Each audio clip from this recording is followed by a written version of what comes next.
Good morning.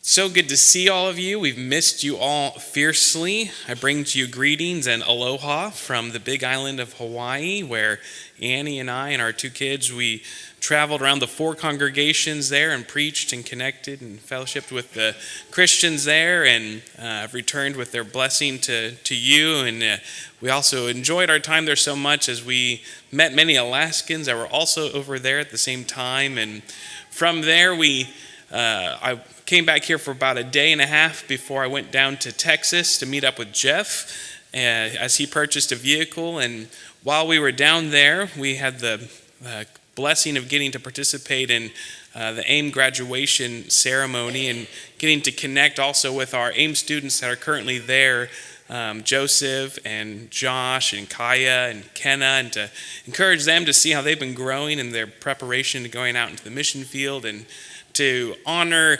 Trisha and Emily and Kinley, who just graduated from the AIM program, and getting to thank God for all the fruitfulness that was done through their service. And from there, Jeff and I took his new truck to drive up to Canada, and also in that truck we had with us a few bags that Kinley, who just came back from Mexico, asked to bring back with us. And so, Kinley, we have your bags here. We got in last night, thankfully. But as we were driving, I was just kind of joking with Jeff, just looking ahead that we're going to be crossing the border in a few moments or a few days. And I just got to thinking, Jeff, if we get to the border and they ask us if all this is ours, honestly, we're going to have to say some of it's not, because we have these few bags in here from someone who just came back from Mexico to Texas. We don't really know what's in them. And if we're at the border, we might have an awkward moment if someone asking, are those yours? No. Whose are they? Our friends. Where are they from? Mexico.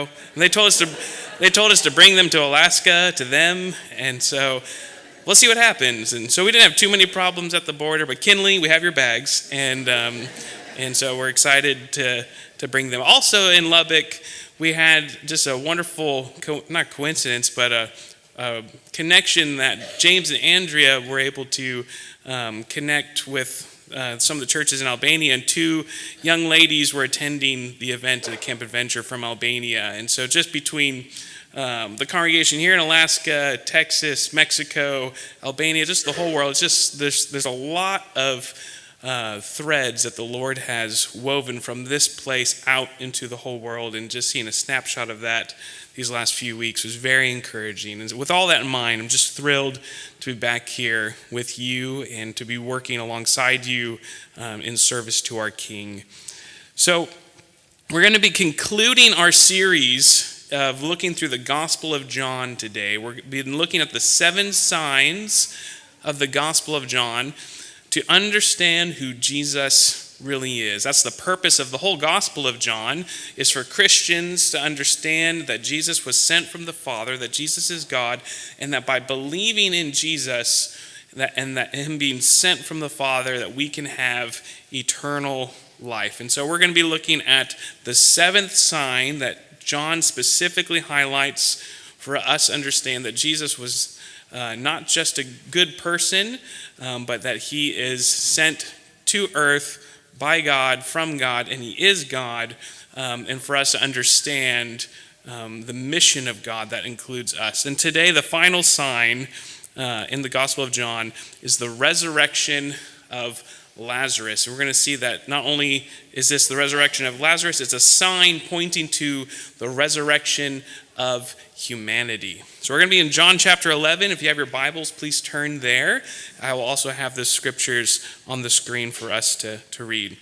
But this sign, this moment of Christ resurrecting Lazarus, is one of the most iconic miracles in the Bible. It's become represented in people's writings and fictions and other, it's inspired so many concepts. The word Lazarus has become completely intertwined with the concept of resurrection in other literature and other ideas. And it's such a dramatic historical moment where a funeral gets interrupted with life. And this is arguably one of the most potent, miraculous signs that Jesus performs in resurrecting his friend Lazarus. So This is also, I'm finding, an ever relevant truth to reflect on, that humanity in Christ, death does not stick. And with Lauren and with many other of us that are suffering with different physical conditions or different unknowns on the horizon, that having to grapple with our mortality as humans, seeing this historical moment of Jesus calling life out of death is ever more inspiring to us. And so let's dive into this together and let it not just be something interesting we think about, but a truth that we can believe together. So let's go in verse 1, chapter 11. Let's get the context for this beautiful moment. Now a certain man was ill, Lazarus of Bethany, the village of Mary and her sister Martha. It was Mary who anointed the Lord with ointment and wiped his feet with her hair, whose brother Lazarus was ill. So the sister sent to him, saying, Lord, he whom you love is ill. But when Jesus heard of it, he said, this illness does not lead to death. It is for the glory of God, so that the Son may be glorified through it. So here we want to understand that Lazarus wasn't just some guy. He's specifically friends with Jesus, which will be important as we understand this story. But also we want to see it that there's purpose in the pains that are happening here, that Jesus intentionally has purpose in allowing certain difficult emotions to be experienced. So let that be a backdrop to this setting, that there's purpose in the pains of this life. We then see, continuing on verse 5, that Jesus loved Martha and her sister and Lazarus. These are people that Jesus loved.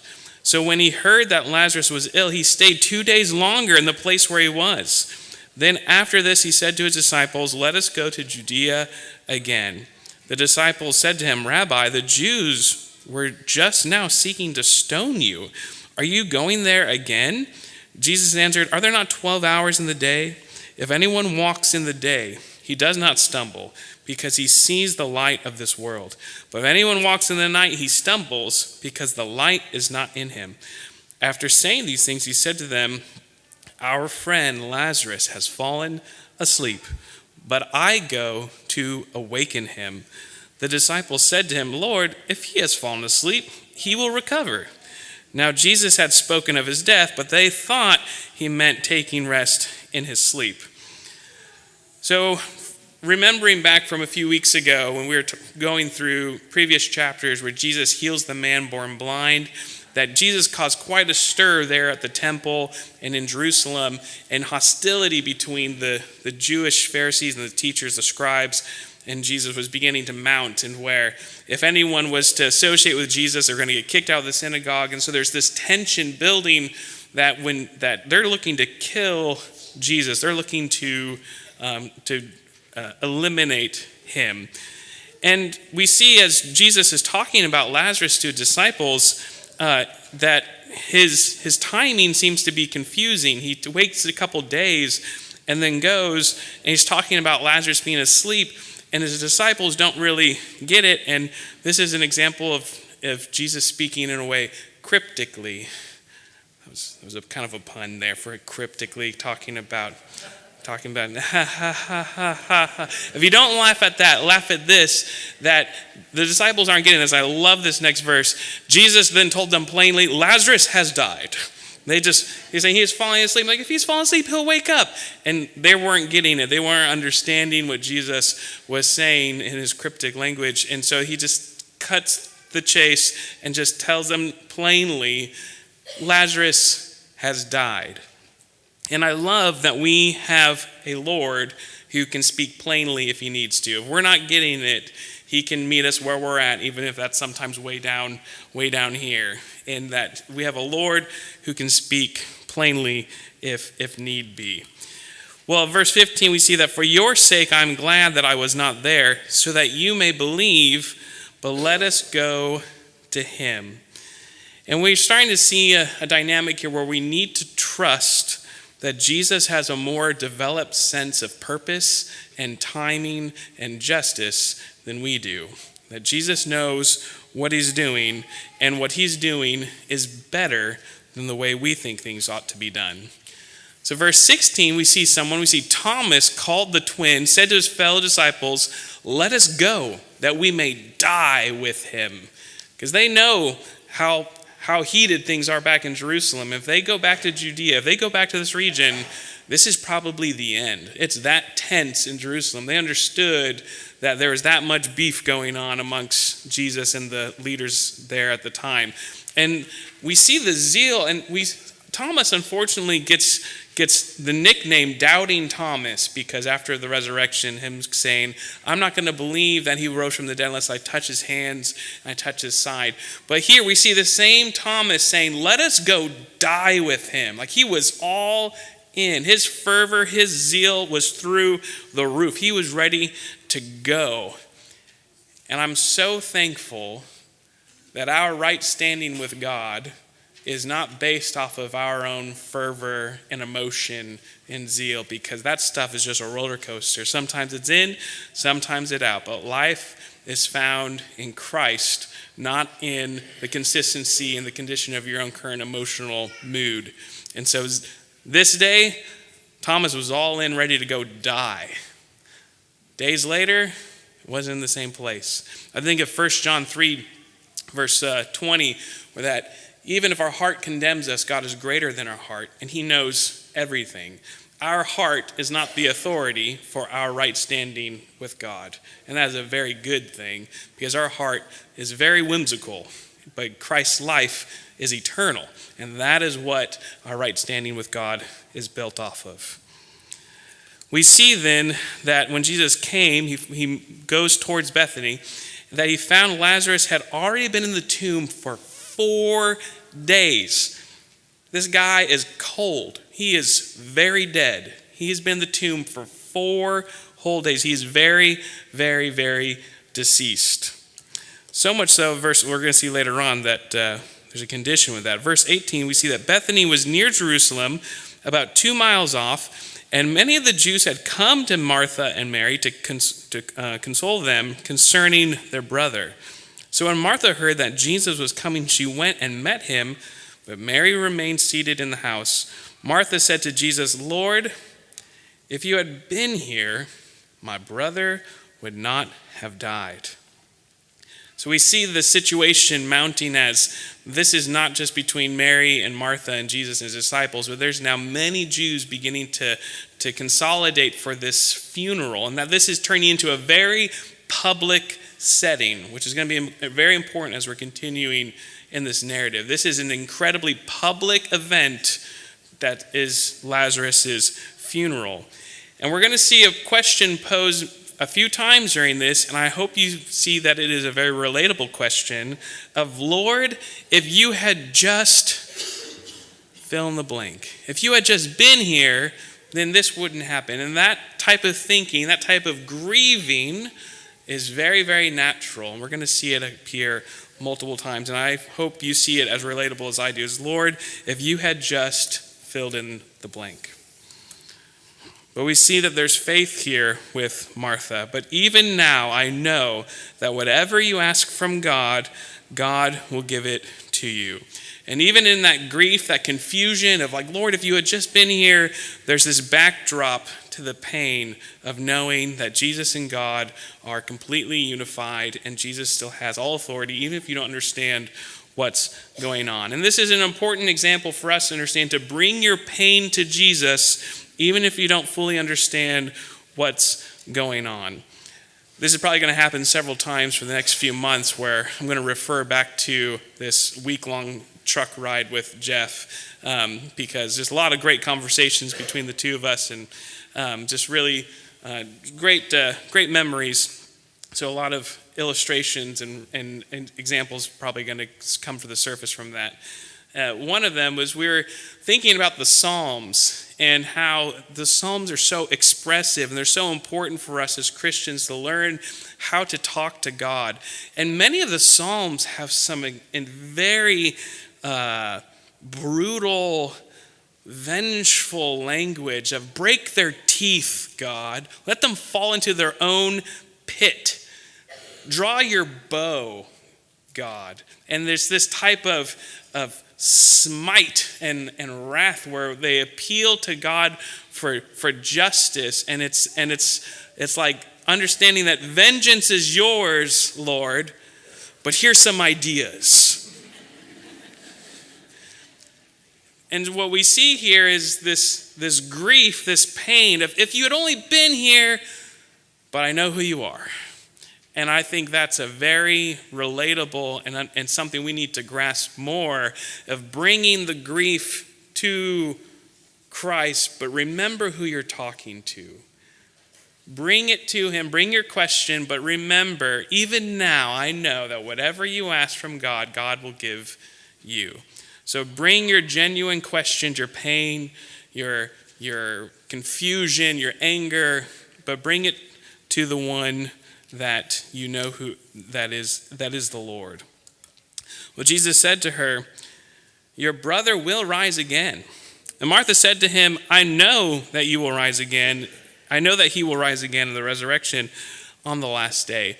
I want to make a quick point here just to point out that the idea of resurrection, bodily resurrection, was not something introduced after Pentecost and in further Christian teaching. But here with Christ on the earth, already the idea of a resurrection was something that his disciples were not only aware of, but were in fact believing.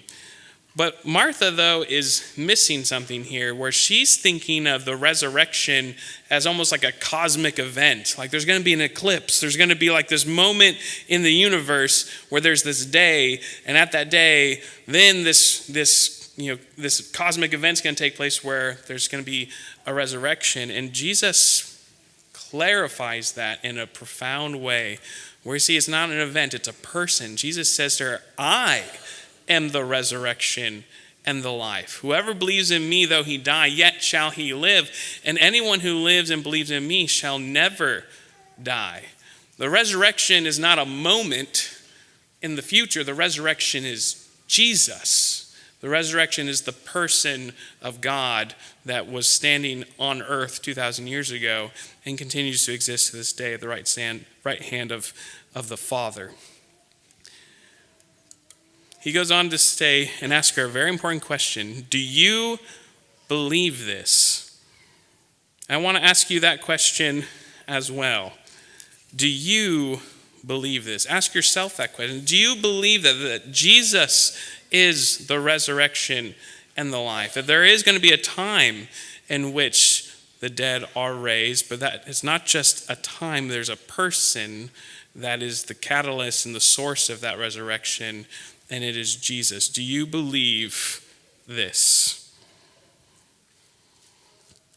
We're going to see that even in believing this, which I hope many of you do, I know many of you do, that even in believing this about Jesus, that doesn't disconnect you, and it shouldn't disconnect you from the grief of this world.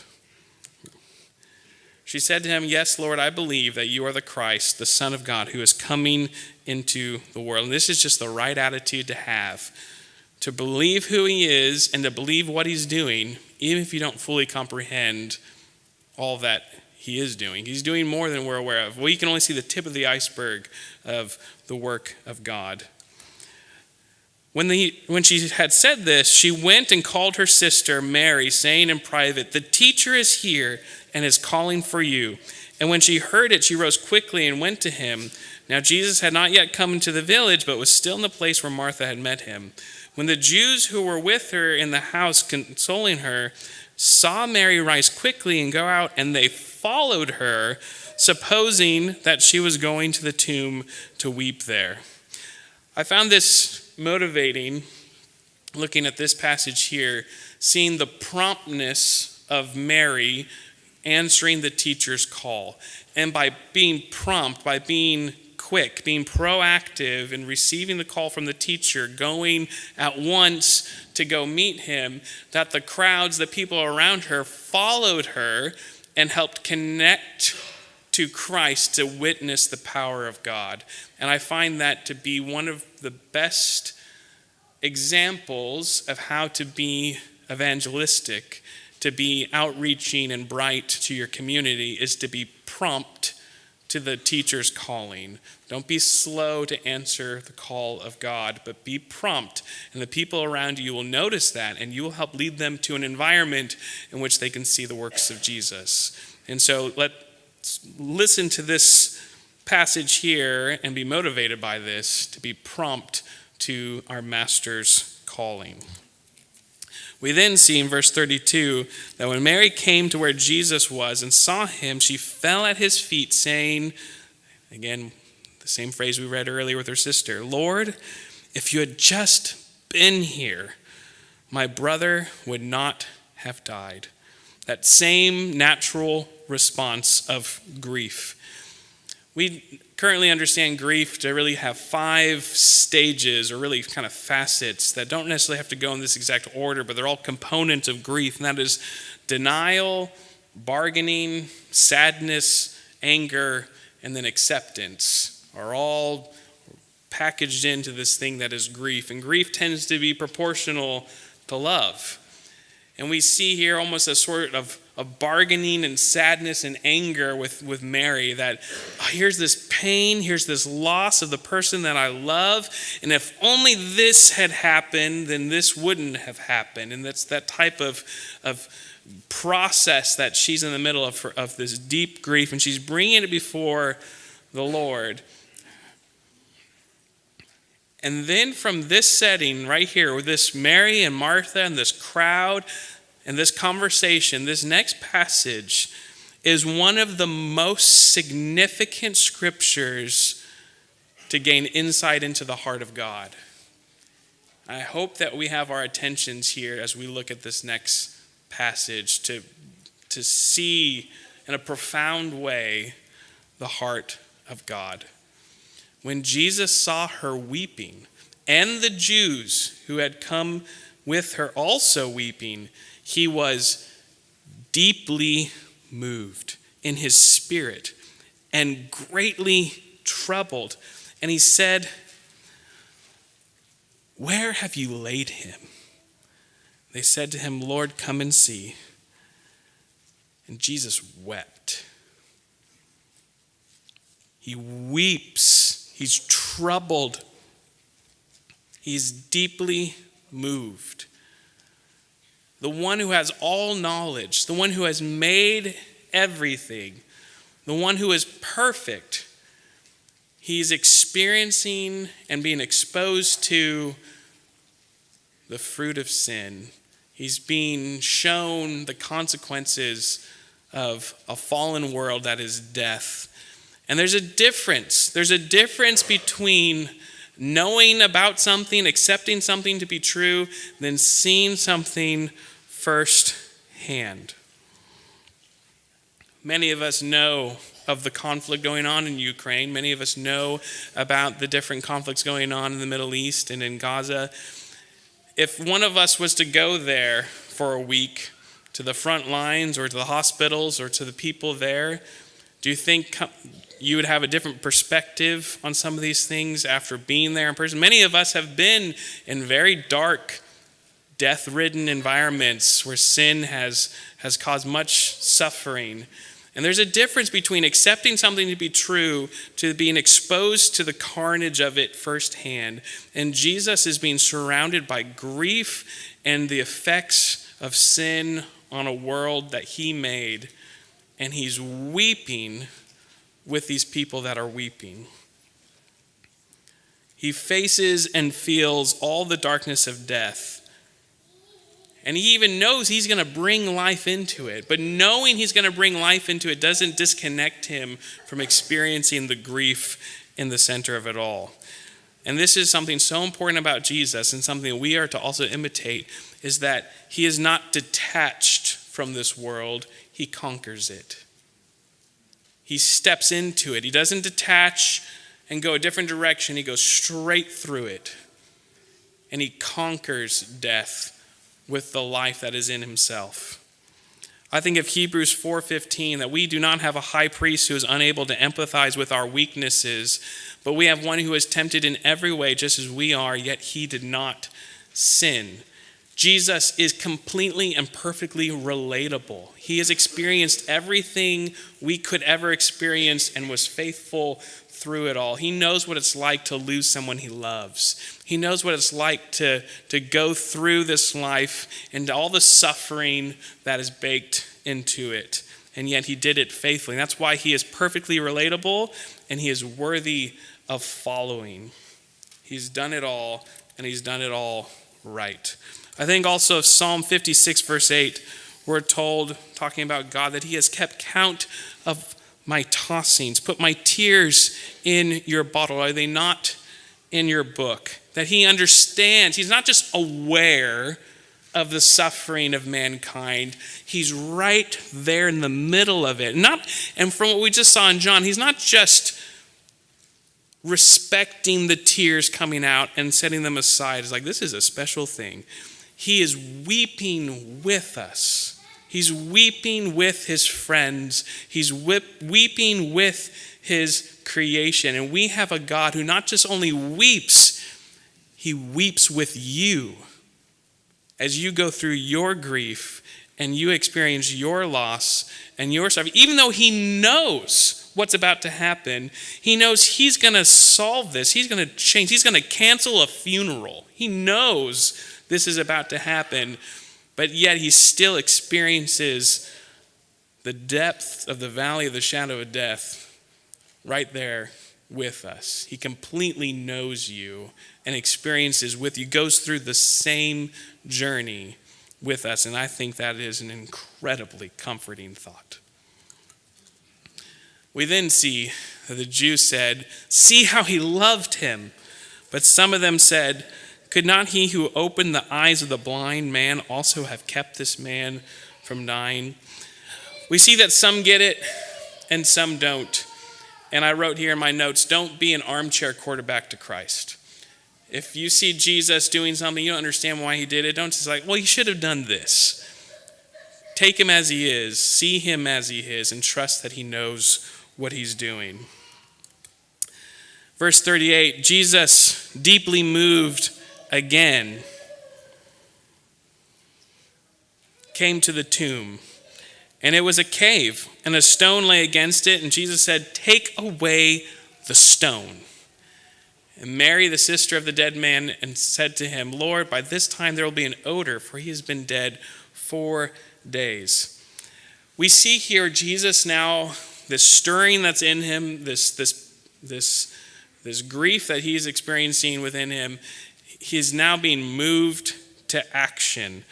And I think of several passages all kind of coalescing in this moment. I think of earlier in the Gospel of John, chapter 2, verse 17, where he drives out the money changers and the animals in the temple, where he says that zeal for my Father's house consumes me. And I think that connected with 1 Corinthians 3:17, where we're told that we are his temple, and that whoever destroys the temple, God will himself destroy. And likewise in 1 Corinthians 15:26, that the last enemy to be destroyed is death. And we are his temple, and God has a desire, zeal for his house. Lazarus is his friend, and death has killed his friend. And just as he cleared out a temple and flipped tables and drove away thieves, he's going to destroy the destroyer. He's going to have zeal for his house, which is his people, because we are his temple. And I just imagine him looking at that stone of that tomb. Take away the stone. With that same zeal of wanting to flip a table, get this out of here. This is a problem, and I'm going to solve it because I have a zeal for my house. This is my temple, and it has been defiled. I think all the way back to Genesis 3, where this promise is made towards Satan, that you're going to bruise his heel, but he's going to crush your head. And this is Jesus starting to lift up his foot, about to stomp on the last enemy and show that death is vulnerable to him. We then see Jesus said to her, "Did I not tell you," talking to Martha, "did I not tell you that if you believed, you would see the glory of God?" So they took away the stone, and Jesus lifted up his eyes and said to the Father, I thank you that you have heard me. I knew that you always hear me, but I said this on account of the people. I said this on account of the people standing around, that they may believe that you have sent me. You see, they obeyed. They didn't understand what was going on. Martha was afraid that there was going to stink. It was going to be dishonorable. Or it was going to be a problem, but she did it. And that's a huge, important lesson for us to understand, that we don't need to understand everything that's going on. We need to believe and we need to obey. That they went and took away the stone, not knowing exactly what was going to happen. And that's why obedience comes first, understanding comes later. And we also see here that this sign, this miracle, this is for all of us. This isn't for that Jesus is praying this and helping us understand that what's about to happen, the reason why he waited away for a few days to let Lazarus die, for this event to happen, that he's praying in this public way, the purpose of this is for us to understand something, for us to see the oneness between Jesus and the Father, and understand that Jesus was sent from the Father for a purpose. And here comes the climax of this entire chapter, and often in many ways this gospel. When he had said these things, he cried out with a loud voice, Lazarus, come out! Can you imagine the suspense and the drama of everyone in the crowd looking at an open tomb? And I imagine quite softly, slowly, quietly, they hear a shuffling. Can you put yourself in their shoes, witnessing this profound moment? That the man who had died came out, his hands and feet bound with linen strips and his face wrapped with a cloth. Remember, this is a public event. There's many people here, and they just witness a funeral get canceled and a man walk out bound with these that was been dead for 4 days. I imagine as a Jew, this is an incredibly head-scratching moment with all the different rituals and statutes for dealing with dead bodies. Do you run and give him a hug? Is he dead or is he alive? What do we do? And what you do, I'll tell you what to do. You do with the one who just called a dead man to life. You do exactly what he says to do. And he tells them, unbind him. It's funny he has to tell them to do that. Unbind him and let him go. And this is where we see the authority of Jesus. He has authority over death. He has authority over all. And you do what he says, and they go and unbind him, and they let him go. You do what the one who just called the dead to life, you do whatever he says. I think back to Mary, Jesus' mother, back at the wedding at Cana. So whatever he says, do. And now coming full circle at the end of this funeral, where they unbind the once dead man.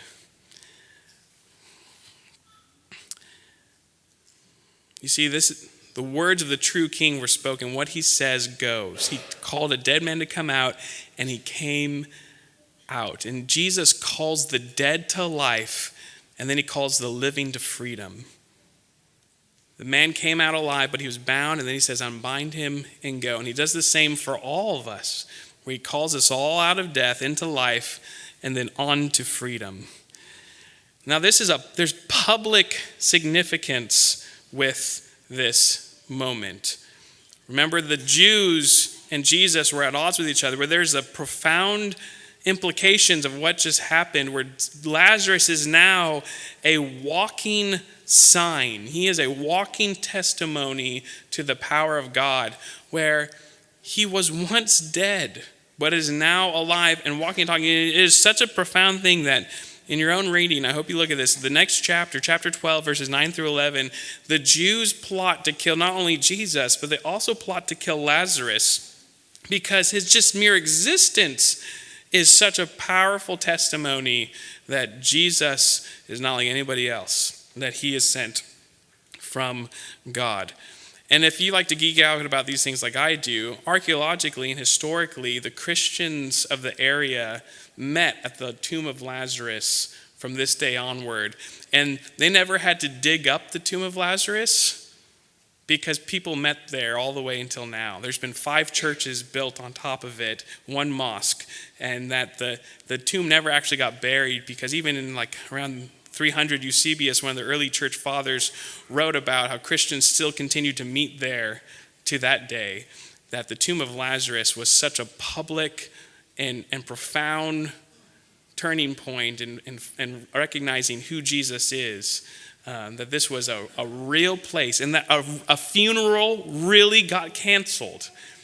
And this is such an important fact. And if there's anything from the lesson that you retain, I hope that it is this powerful fact that the resurrection of humanity is real.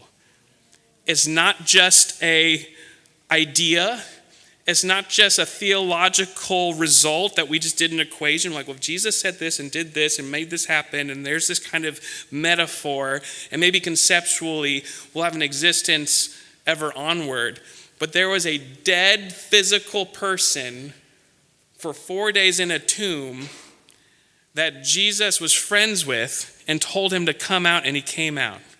That it really did happen. It's not just an idea, it's a fact of history that there was a funeral canceled by Jesus because he called his friend back to life in a public manner. And it was such a conundrum for the region that they wanted to put Lazarus to death. And that you and I, as we face our own mortality, that friends of Jesus don't stay dead. And that's something you and I are promised. And Lazarus is a proof of concept. He's a sign that his resurrection from Christ is a sign to us that friends of Jesus don't stay dead, that death doesn't stick for those who are in love with God. So are you his friend? Are you friends with the teacher, our Lord, the King of the universe, Christ? I wrote down here as part of my conclusion that we will weep together and then never again. But without Jesus, there's only a place of weeping and gnashing of teeth. So if you're friends with Jesus, take comfort in knowing that you will be with him always, as Ben read for us earlier. And that's something we all have to go through, it seems, unless Jesus returns during our lifetime. But that death is something we go through and then past and then into life ever onward. And that with Christ we weep together. We need to weep. We need to grieve and experience these things. But know that through Christ there's a conquering of this death. And that Jesus is the destroyer of death because he is an unquenchable life. So take comfort if you are friends with Christ, knowing that death is not the end. I think often of C.S. Lewis's writings in Mere Christianity, that this life is simply the cover page of a never-ending story in which each chapter is better than the one before it. And that's the type of life we experience in Christ, that death doesn't stick for those that are his friends. If you are not friends with Jesus this morning, if you not have entered into friendship, eternal friendship with him through baptism, you can begin that friendship right now if you desire. If you are friends with Jesus, take comfort in knowing that there are tears to be shed at times in this life. There are some things worth crying about because we imitate our master who at times wept, but know that weeping is not forever. So take comfort and know that there's a master who weeps with you, and then we'll go on into a life in which there will be no more weeping. The physical resurrection of humanity is not just something we hope for, it's something we have seen and we hope for. And that's something we get to participate in because our God calls us to life. And I hope we answer that call promptly, and that's an example to the world around us to see that there's a call to answer. So I hope we all answer that call promptly today and for every day onward. Let's stand and sing this next song that we've selected.